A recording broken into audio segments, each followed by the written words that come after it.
I thought I knew how this one ended. A girl gives up her voice to walk on land. She wins the prince, and the two of them live happily after that. That was the version I carried around for most of my life. The way you carry a tune you never chose to learn, always there, never examined. If you'd stopped me in the street and asked, I'd have told you the ending without thinking twice, and I'd have been wrong. 'Cause at some point I went back and actually read the book. The old one. Andersen's story, the one all the others come from. And I kept waiting for that ending to turn up. It never did. There's no wedding on the last page, no couple standing together on the deck of a ship, sailing off. The girl I'd remembered being rewarded is, by the end, not a girl at all. She has come apart into foam on the surface of the sea, the way a wave does when it's finished with itself. I read the closing pages twice, half sure I'd skipped something or picked up the wrong book by mistake. I hadn't. It was all there in plain print, exactly as it had always been, waiting for me to be ready to notice. And I sat with the odd feeling of having misremembered a thing I'd never once thought to question. A story I'd have sworn I knew by heart, and plainly didn't. Somewhere between the version in my head and the version on the page, my memory had done me a small, quiet favor. It had supplied the reward the book flatly refuses to give her. That, in turn, left me holding a simpler question than the one I'd gone in with. If the ending I'd kept all these years was never hers, then what was it she'd actually wanted? What did she go up there to get? Here's the thing I'd forgotten, or maybe never properly taken in. She doesn't climb out of the water only for the prince. In the book, the world above the surface isn't just a place where a particular boy happens to live. It's the one place where a life doesn't simply run out and stop. Her own people, the story tells you almost in passing, are given 300 years and then nothing at all. No ache, no memory, no self left over to miss anything. Just foam, and the sea closing over the spot. Human beings get far less time, and one thing her kind never will. Something in them that goes on after the body is gone. So when she rises through the water towards that shore, she is reaching for the boy and for that, both at once. The two are knotted together from the very first pages. It was never love first, and the larger thing arriving later once she'd been disappointed. It was both, tangled, from the start. A boy she'd pulled half drowned out of a storm, and a kind of life that doesn't end in foam. To get up there, she has to give something up, and the book is not gentle about what. It isn't a soft loss of speech, the kind where a character just goes quiet and gazes meaningfully. Her tongue is cut away. The voice everyone in the sea had loved, the one thing that was unarguably hers, is taken clean out of her mouth. In return, she can stand on 2 feet on dry land. She can try for a life that might not end the way her mother's and her sisters would, if everything went right, if she were loved back. It would be easy to make that sound like a horror story, and it isn't one. It's a price. She looks at what the world above might hold, and she agrees to pay it. That's the part I'd lost entirely. In the story I remembered, she wanted a wedding. In the story on the page, she wanted something far larger and much harder to name, and she'd paid for the chance at it before she had walked a single step. And it turns out the price wasn't a symbol. It wasn't a one-off. She had to go on paying it. Every step she takes on those new legs feels like walking on the edges of knives. That's in the book, stated almost flatly, the way the worst things sometimes are. She has her legs now. She has her shore, her boy, the whole world she reached for. And the ground answers each footfall with a pain sharp enough to draw blood. Here's the detail that stayed with me. She doesn't stop walking. She dances. Dancing is what delights him. So she dances, and she dances beautifully, lighter than anyone, and the entire time her feet are being cut, and not one person watching would ever guess. She smiles through the thing that is quietly ruining her, because smiling is part of what she paid for the right to do. You keep expecting the story to make that worth it.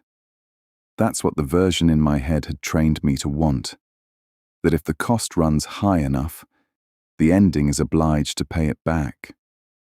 So you wait for the prince to see her, really see her, past the girl who can't speak, and choose her.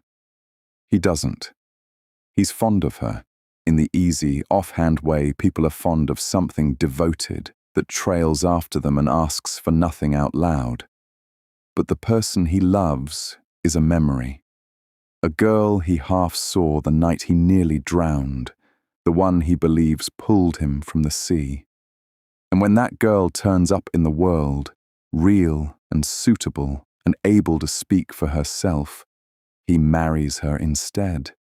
There's no villainy in it.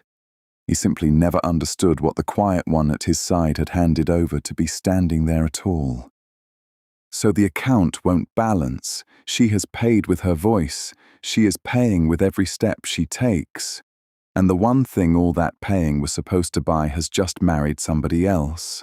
In the story I'd carried around, this is the low point right before the turn, the dark stretch before the lights come back up and everything is made right. On the page, it's simply what happens next. The price keeps climbing, the world keeps not settling up, and the morning after the wedding is coming. With that morning, the book tells you plainly, she is meant to dissolve. And then, the night before that morning, her sisters come up out of the water to find her. I'd forgotten they were even in this. In the book, they matter. They rise alongside the ship in the dark, and their long hair is gone. All of it.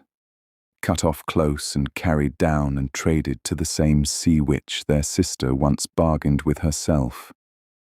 It was the most beautiful thing they had, and they handed it over without appearing to weigh it.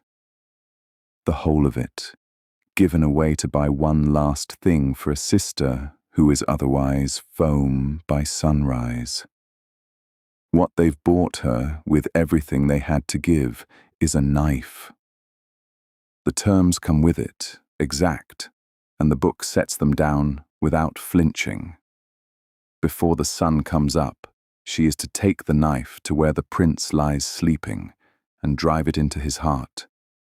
If his warm blood runs down onto her feet, the feet will draw back together into a tail. The legs that cost her every single step will simply be undone. She'll go back over the side of the ship, down into the water, back into the 300 years she was born to have. She would live. That's the plain word for it. She would go on living. Sit with how clean that is for a moment, because the book means for you to. This isn't a curse with a trick in it, or a riddle she has to outwit. It's a straight exchange. The plainest one in the whole story, laid out like a sum. One life for another. His, so that she can have hers back. Everything she has lost along the way. The voice, the tale, the long years, the whole sea she came from. All of it is there on the table again, every bit of it returnable. And the cost is written right there on the tag. She only has to be willing to pay it. Her sisters slip back under the surface. The knife is in her 2 hands, and out at the edge of the sea the sky has begun, very faintly, to go grey. She goes down to where he's sleeping. The knife is real and it's hers to use. He doesn't stir. She could do it. That's the thing I had to keep holding in front of myself as I read, because the story keeps it in front of you the whole time. There is a way out of the foam, and it is lying right there under her hand, breathing slowly, asleep. She doesn't have to be clever, or strong, or lucky. She only has to bring the knife down once. She leans over him, She kisses him. Just once. The way you say goodbye to someone who will never know you came to say it. Then she straightens up. She throws the knife away from her, out over the side, out over the moving water, and it turns once in the last of the dark and goes into the waves and is gone. Then she follows it, over the side, into the sea, on her own, before the sun can reach her. I had come to this book expecting a girl who gets paid back for loving well.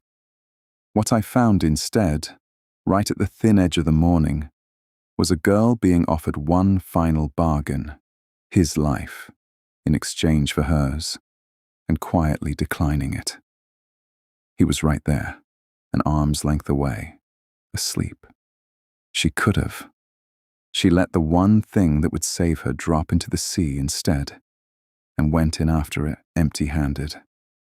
That was the moment the story I thought I knew came apart in my hands. And I want to be careful not to talk over the top of it, because the book doesn't. There is no announcement that she has found herself at last or is finally free or has learnt some difficult grown-up thing. It shows you a hand opening over dark water and a blade falling, turning, gone. The prince remains asleep. No one is made to die so that she can keep going. She'd spent the entire story trading. Her voice, her steps, her body, the sea. All of it, piece by piece. And here, at the very last instant, with the account finally about to come out in her favor for once, she simply put the trading down. She didn't buy her life back. Not at that price. She becomes what her people become. The sea takes her, and she comes apart into foam, pale and moving on the top of the water. The sun lifts over the whole scene, as though nothing in particular has happened out here. She doesn't get the prince.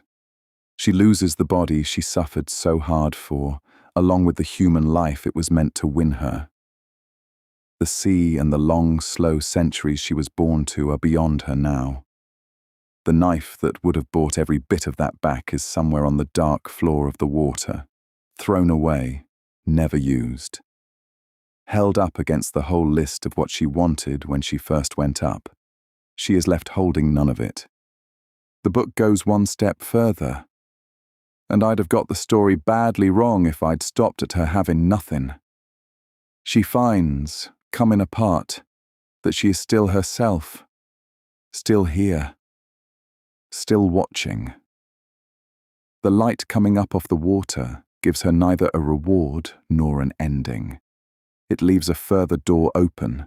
She is lifted into the air among others like her, the daughters of the air, the story calls them once.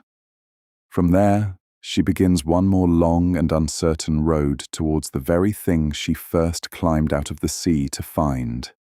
The prince is absent from this road, and so is the bargain. She is left with a chance she isn't required to buy from anybody.